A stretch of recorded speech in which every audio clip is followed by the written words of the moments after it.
лучше верится, шар крутится, вертится. Порой путь словно лестница в небеса. Жизнь мелет нас, словно мельница, но мне в лучшее верится, шар крутится, вертится. Okay, welcome to the video, vegans. We are in Adelaide. It's today, January 10th, and I'm clowning around riding no hands.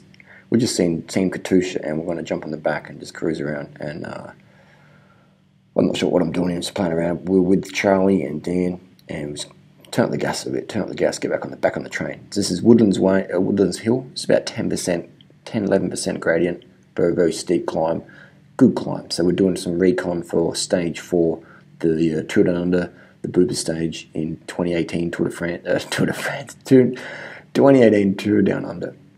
And so we're picking up the start of Norton Summit, and Katusha's team. The kit. What do you think? The kit looks pretty good. It looks very nice. Like, I didn't recognise it at start, but I'm a fan of the red and the burgundy and the sky blue.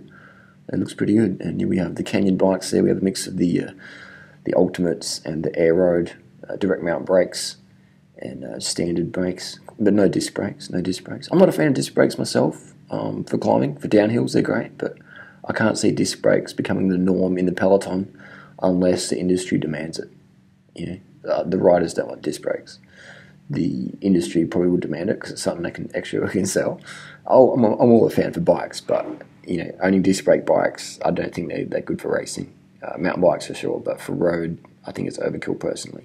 But I definitely think that they're great for cyclocross. They're great for maybe female riders who don't have that much power in their hands, so they're fantastic for that, get more power.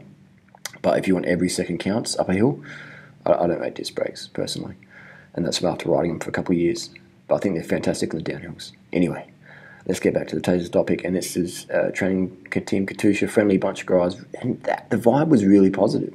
And I've ridden with a lot of teams over the last 20 years in Adelaide, and this Katusha bunch, Katusha's always a pretty friendly team to ride with. I've never seen them mind on that, and they always ask for directions and hand out some water bottles and stuff. But this bunch they seemed in good spirits, and Nathan Haas was on the front, just sort of giving the guys some directions. He's a bit more of the local rider, and we had Schmidt in there as well, who recognised me. He's from Denmark, and he was saying g'day. And we did see koala on this ride. It's not in the video footage, but there was a couple of koalas actually, about 3 koalas spotted in this ride. And the director sportif for this team is, my Russian isn't the best pronunciation. It's not Malkovich, it's McColby. I've got to read it again. I can't remember what it was. But a friendly guy, and so we're just cruising up Norton's here. We're probably doing about 450 watts. just easy. But no, it was good. It was a good day out. And the bikes, they're running the SRAM E-Tap. And this is an interesting fact. The direct mount brakes for the Air Road, they're using Shimano brakes. And they work fine with the SRAM. Oh my God, who's that? Oh my God, that's that Durianrider guy. Trolling again.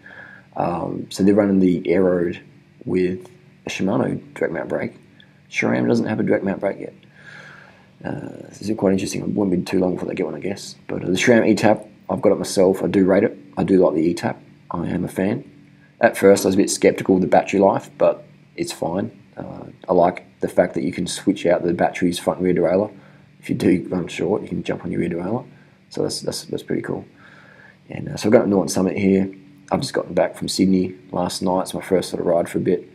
And it's a good way to stretch out the legs. And that's the cool thing about Adelaide. I wake up, I do some work on the computer for a couple of hours, and I feel like training with a World Tour Pro team. Just feel like going for a few hours up in the hills with some of the best riders in the world.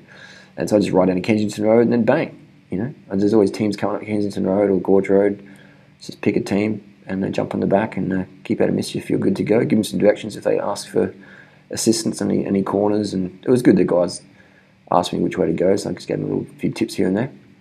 But Nathan Haas knows the area pretty well, so he knew where they're going most of the time. And friendly guy, friendly bunch.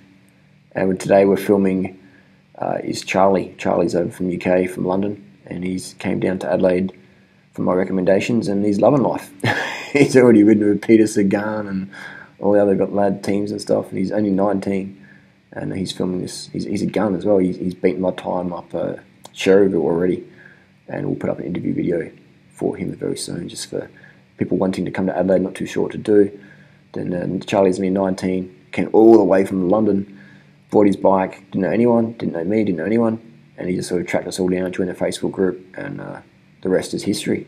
The rest is history. So anyway, this is Norton Summit, and Norton Summit is a good, very popular climb here in Adelaide, and it does feature in the stage 4 of the Tour Down Under this year, one of the finished climbs. So my money is on, from what I've seen, I would say Michael Valgren from Denmark. He's flying at the moment. He's really focused for this race. I would say also Richie Port. I would say Nathan Haas is a contender. What else have we got there? From what I've seen, those 3 riders. There's a Colombian guy as well who's going pretty good, but I'm not sure how he'll go overall. There's a Colombian guy from Sky who lit it up Wollonga Hill today. So there's a few guys out there, but I'd say Team BMC, you've got Rowan, you've got Miles Scottson, you've got that local knowledge, and you've got Richie Port, who knows the deal for the rides around here. So I would say that Team BMC would be the team to beat, with Richie Port wanting to win it again, and just, it's I would say he would be the man to beat. And I would say that the competition, from what I've seen, would be Michael Valgren. He's definitely going very well at the moment. Strong rider, and it's sort of super cause that suits his physique as well. I'm running compact cranks on this bike. We did actually hit 92k an hour on this ride. It was quite fast. We did 92, and that is where I did miss a 53. We're doing 92k an hour, and I did sort of lose contact a bit on the downhill, but I caught back up on the uphill, so it wasn't all lost. And what else can we talk about? You got any questions? Hit us up down below. I'm trying to think through the eyes of someone who hasn't done this sort of stuff before. What tips can I give you? If you are riding with a pro team, just jump on the back. You just jump on the back and make sure that your last wheel, if anyone stops for a drink or whatever, you sort of let them come back in, and you just sort of there as a guest and a tour guide, give some directions and stuff like that. And it's no worries if you're on the back of the pack. No one cares. No one cares. It's quite amazing how approachable these trade teams are.